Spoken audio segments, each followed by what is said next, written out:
The United Nations Summit on Biodiversity, which convenes today, is gathering heads of state and government under the theme of urgent action on biodiversity for sustainable development. While the aim is to create political direction and momentum for the development of the post-2020 global biodiversity framework.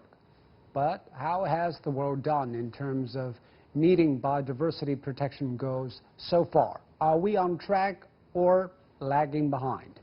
What can be done to create a greater sense of urgency? And has the pandemic changed our thinking on this matter? With these questions in mind, I'm joined by Ma Jun, Director of the Institute of Public and Environmental Affairs, David Cooper, Deputy Executive Secretary of the Convention on Biological Diversity, and later on, I'll also be joined by Wu Changhua, Executive Director of the Professional Association for China's Environment. And that was our topic. This is Dialogue. I'm Zhou Yue.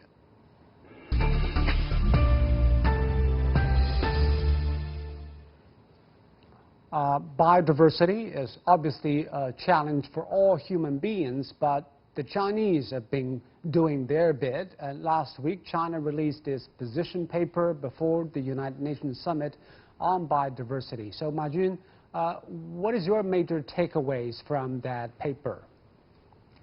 Yeah, China has been trying to boost its efforts to protect the biodiversity.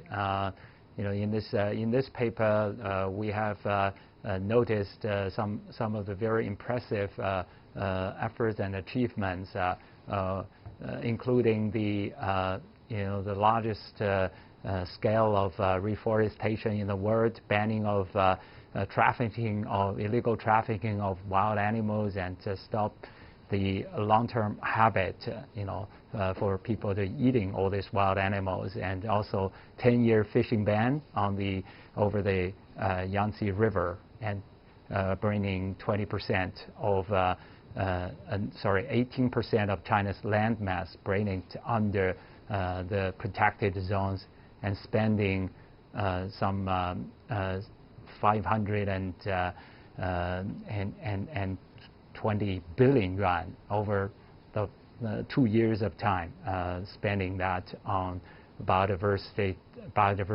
protection. And David, of course, China's economy has been developing very fast over the past 4 decades, and some people might say economic progress and biodiversity protection are antithetical to each other. What do you make of China's efforts? So I think, as some of the examples we've just heard, we've seen that Chinese people, the Chinese government, takes these issues very seriously. Is conscious that economic growth without protection of the environment, without efforts to limit climate change and protect nature, are not sustainable. And so I think it's clear that for the long-term sustainable development of any country, protection of nature is vital. And China's putting in place a number of measures to move in that direction. The impressive announcement by President Xi at the opening of the General Assembly, for instance, was really important in terms of reducing greenhouse gas emissions to zero by 2060. As climate change is one of the main drivers of biodiversity loss. But the investment in redlining, in controlling foreign distant water fishing fleets, all of these measures are really important. And I think what we see in that paper that was released was China showing that it can lead by example. The biodiversity maybe is not a term that every audience is very familiar with, so we've collected some opinions on social media platforms, and there is a lot saying about what actually biodiversity is and what can we do about it. Let's take a look at what some of them have been talking. Sylvia Erla said that the bottom line answer to the question about why biodiversity matters is fairly simple. The rest of the living world can get along without us, but we cannot get along without them. Well, this is very alarming explanation of biodiversity. So David, why biodiversity is about humans and other species living in harmony? What is the relationship between us and the Earth and the other living creatures? So biodiversity is essentially the foundation for all life on Earth. It is the element of ecosystems that sustains our supply of water, our supply of food, and in fact, as we now know to our cost, protects us against disease. So when we threaten biodiversity, when we degrade habitats, when we encroach into natural areas, we increase the risk of disease transmission. Biodiversity is most obviously essential in providing the food we eat. Not only the crops and the livestock and the fish that we consume, but the whole system that supports agricultural production, the pollinators of our crops, essential, especially for the most nutritious and tasty crops and foods. The control of pests and diseases on our farms and the like. So biodiversity is really essential to all life on Earth. It's essential to the health of people. It's essential to our economies. What are the most challenging problems faced by the world in terms of biodiversity, David?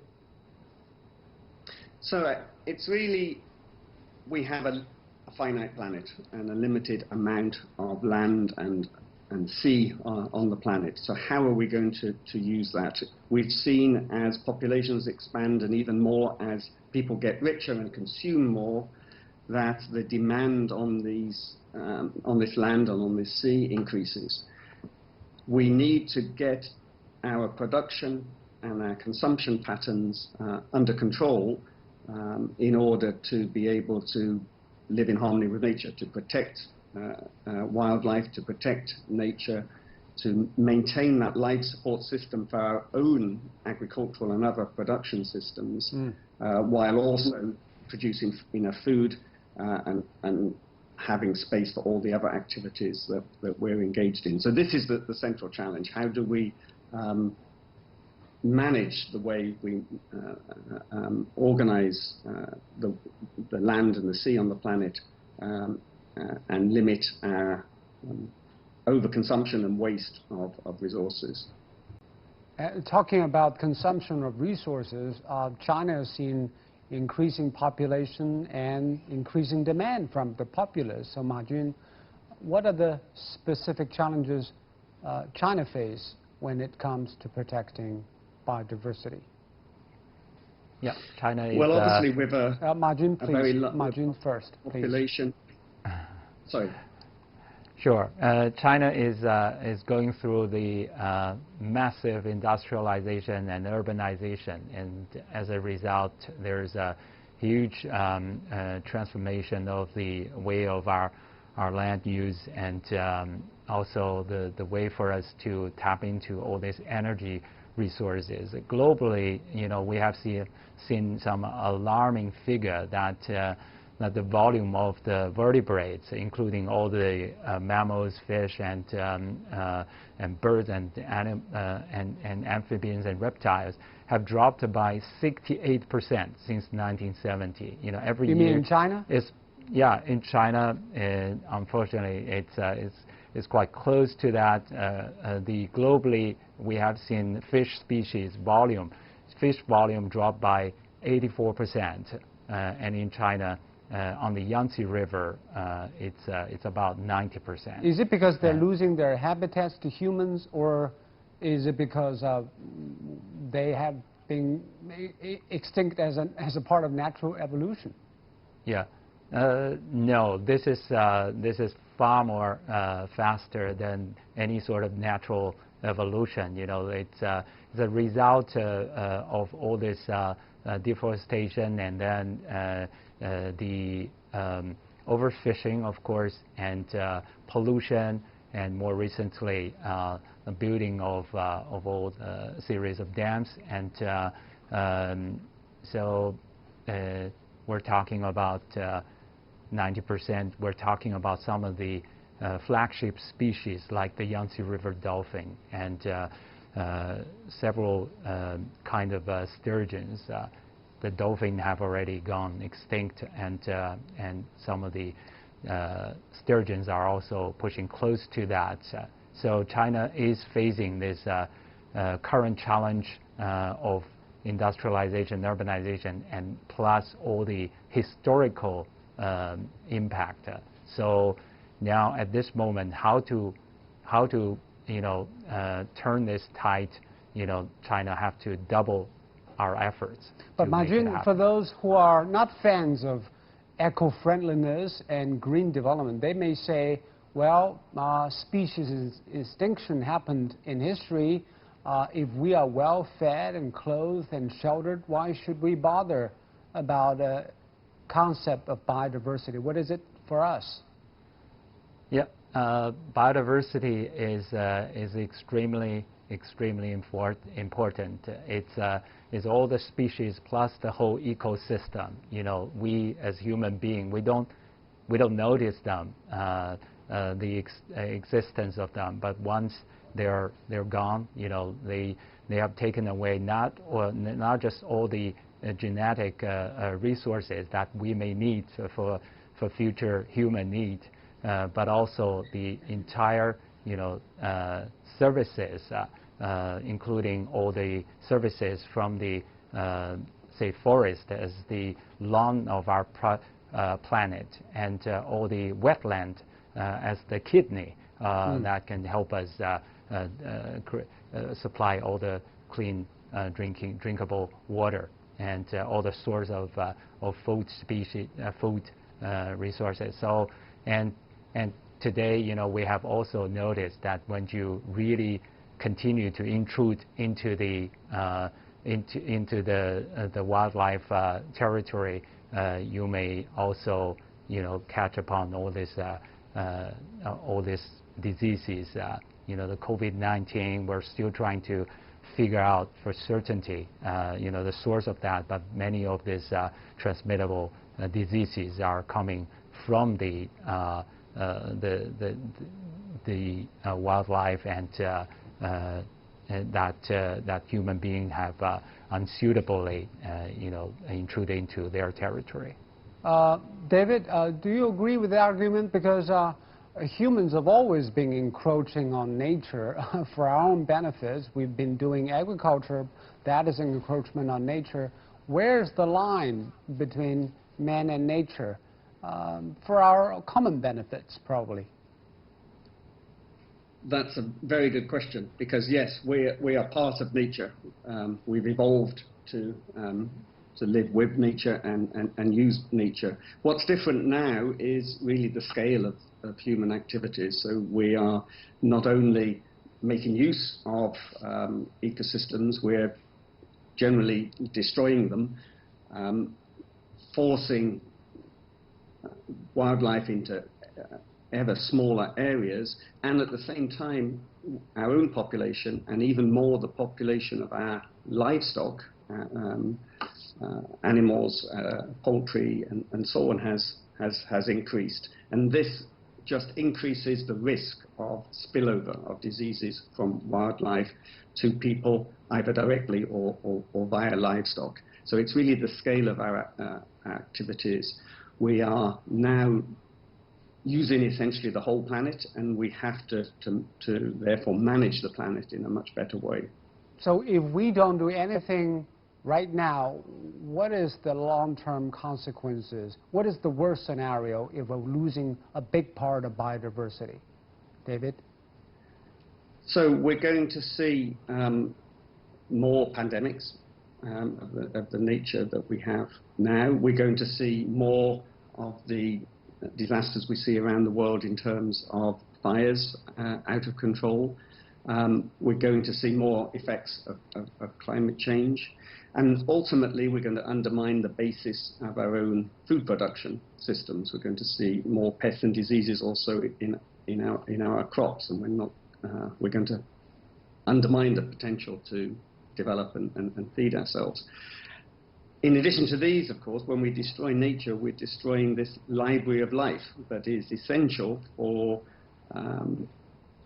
many medicines and for many other benefits that people derive from these natural products. But some people will say that we have to damage nature in a way to develop our economy. For example, for those people living in Borneo forest in Indonesia or in Brazil near the Amazon forest, they are relying on cutting down trees and planting crops for life. How can you convince them not to do that? So, firstly, I think if you look around the world, the lands managed by indigenous peoples and local communities, they tend to be in much better shape, much better ecological condition than lands that are not managed by indigenous peoples and local communities. So people living with nature can manage it sustainably and well, and many communities indeed do. The pressures really are coming from the population at large and the consumption that all of us in our daily lives, the products that are needed to supply that, whether that be food, whether that be timber, whether that be then the consequent expansion of roads and the like. So it's not really a question, I think, of local people destroying nature. That may happen in some cases, but it's looking at the population as a whole and what can be done to bring our own consumption and production patterns under control. All right, Ma Jun, in a recent editorial in leading science journal, Nature has touched upon China's experience in that area. In your opinion, what can the rest of the world take from China's experience? What are the things that are applicable elsewhere?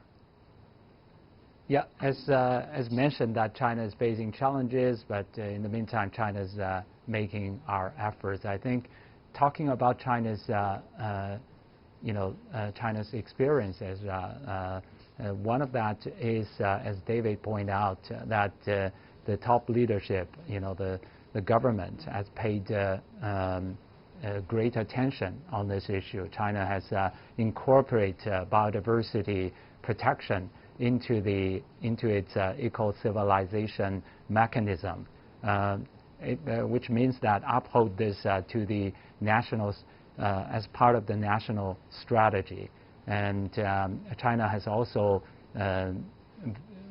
developed midterm and long-term target planning to help with this, from 2011 to 2020 action plans, and then now from 2020 to 2035 action plans have been developed. And then China's also making efforts on the innovative solutions, such as nature-based solutions to protect both the biodiversity and also to try to combat climate change. I think all these are lessons that may help some of the other countries and regions. But be it the strong the planning from the leadership or the resources, the wise usage of the resources, it has to depend on the strong leadership. And can other governments around the world take China's example, because China obviously have a strong leadership when it's dwell on an agenda like biodiversity? Ma Jun. Yeah, I hope they can. We understand that some of the countries are underdeveloped and may face multiple set of challenges and may not have the alternatives and choices China has. So that's why it's important for China and some of the other countries to take the leadership role. And talking about consumption, I think China more recently launched a national program to try to reduce food waste.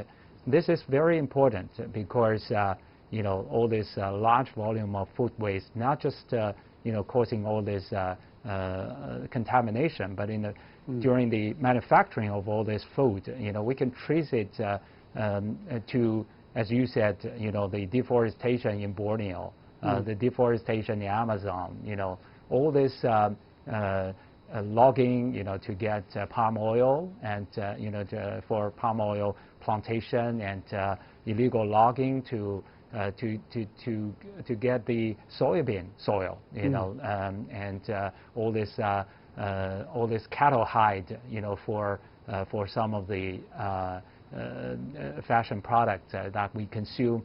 All these are linked to our daily life and daily consumption. If we can all pay attention to that, there's a way to bring the global manufacturing, sourcing, and investment. All right. We've also observed there are a lot of buzz on the internet on this topic. Let's take a look at what some of them have been saying, and especially what exactly biodiversity or the loss of it mean for the entire human being. Peach said, we are triggering a mass extinction event, and critically we cannot separate one environmental crisis from another. Biodiversity loss cannot be partitioned from climate change or from human population growth, pollution, or plastics in our oceans. We have Wu Changhua on the line. Ms. Wu, biodiversity loss and climate change, to what extent they are related, and what kind of a combination effects will that have on Mother Nature? Well, biodiversity losses and climate change are pretty much interconnected, interlinked with each other. Climate change on one side is sort of consequences of human activities, particularly through the industrialization, the fossil fuel burning, which on one side actually definitely impacts biodiversity because of pollution, because of the mining of fossil fuels for climate change. And through that process, actually, climate change also becoming an amplifier factor in terms of extreme heat, in terms of floods, droughts, wildfires, and also if you look at the ocean, ocean acidity increases because the ocean absorbs a large part of the carbon. It's the largest carbon sink on the planet. So all adding up together, we could tell climate change is definitely further exacerbating biodiversity losses, which is why both of the topics, themes are becoming up on the global agenda. And COVID-19 is obviously something that we didn't expect, but it has an impact on human activities. What has it done on biodiversity and climate change? Ms. Wu? Well, very short term, immediately we could tell the difference. When humanity actually stopped the activities, stopped going out, exploiting the nature recovers, right? Nature has its capability to recover, to build back. And of course, with reopening recovery happening now, and the situation is going backward, and we were moving back to where we were before, and that has become a major concern of the global community, that this is a crisis. We need to take advantage of the opportunity and trying to figure out how to do it correctly. That is why we call it a global reset opportunity to really correct what has been wrong, particularly in our deeply rooted economic system, and trying to figure out how to build back better. But Ma Jun, COVID-19 is obviously a very extreme example. We cannot go on like that forever, and we human beings don't want to live in that condition. But can we learn from how we see from nature after COVID to do something constructive? Definitely. I think as Madam Wu pointed out that this hard lesson, have let us know that let more people understand that the nature actually can live without us, but we cannot live without them. And so at this moment, the most important is the priority is given to economic recovery. But I'm glad to see in some of the major countries and regions, for example, the EU and European Union, and also in China, talking about the talk about green recovery is made public, and I think it's very important for us to try to keep in mind, the need to not just to manage, cut down the emission, but in the meantime to keep in mind the protection of nature, which is very, very important. Climate change have the attention from the whole world, but biodiversity and protection of nature have for quite a long time not got the spotlight. And now, with COVID-19, it's very important. More people recognize that it's important to protect biodiversity. But Ms. Wu, what I worry is that when we go back to the good old days, it is business as usual again. Because according to the recent report, all the Aichi Biodiversity Target 2020 listed 20 targets. Most of them have not been met by human beings. How can we be sure we will reset this? I think the 2011-2020, the Aichi target, progress is a huge lesson for international community to learn from. Meaning, we set the targets. Nations and countries, signatories actually to the Biodiversity Convention, committed to mainstream biodiversity conservation as a whole of a government policy instrument, committed to mobilize resources and also get the public together to change their behaviors. And we didn't really achieve all of them. There were some positive matters here and there at the local level, but globally we've been feeling that process. I think that's a huge lesson to learn. In the meantime, there are some very positive signs coming together. During this week, actually, the summit on biodiversity of the UN, you started to see countries coming together, signing up actually to commitments. We talked about China. China is a good example, and signing up to more ambitious efforts to mainstream biodiversity, to invest more money to conserve priority. Very importantly, the financial institutions are coming on board. That's probably one of the most encouraging signals of progress for this week in particular now. Financial institutions started to realize they have a huge responsibility on their shoulder. So on one side, they have to figure out actually to learn the lessons from their past investment and trying to figure out how to divest their capital into biodiversity. In the meantime, actually, they have to disclose. They have to make sure they have the evidence to support that. We understand that environment ministries is often not the most influential department in most countries, not here in China, not the EPA in the US, probably not even so in Europe. How can we make sure that the governments make this front and center? Well, that's what I'm talking about now. So now it's no longer just left singly in the hand of the environmental ministers. Rather, it's the Ministry of Finance, it's the national government, it's the top leadership decision to get the countries actually mainstream biodiversity conservation policy and strategy. And very importantly, there are going to be very quantitative targets signed. For instance, there's a 2030, 30% the 2030 agenda.